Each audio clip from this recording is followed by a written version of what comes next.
Nakatali ang paa at nilagyan pa ng mga pampabigat ang katawan.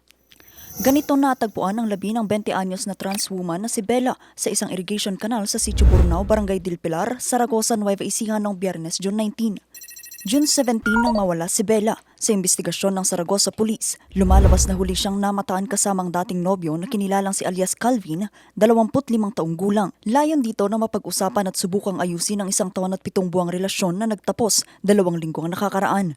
Sa harap daw ng mga kaibigan susubukang ayusin ang problema sa pag-ibig, pero hindi raw ito nangyari. Hindi po dinala ni suspect yung victim dun sa usapang lugar, kaya hindi po natuloy yung paghaharap ng mga kaibigan. Mismong ama ni Calvin ang nakakita sa bangkay ni Bella na agad niyang inireport. Mahaharap sa kasong murder si Calvin na ngayon nasa kustodiya ng Saragoza Police. Samantala, isang bangkay ng hindi pa nakikilalang individual ang nakita malapit sa ilog sa Barangay Gisgis, Santa Cruz, Zambales noong Linggo, June 22.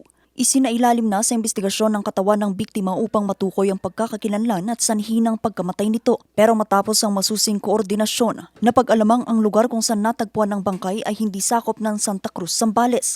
Sa halip na kumpirmang nasa Barangay Duliman, Bayan ng Infanta, Pangasinan ang aktwal na lokasyon ng insidente. Dahil dito ang Infanta Municipal Police Station na ang nangangasiwa sa investigasyon dahil ito ang may sakop sa nasabing lugar. Vanessa Bugtong para sa Nation on the Move.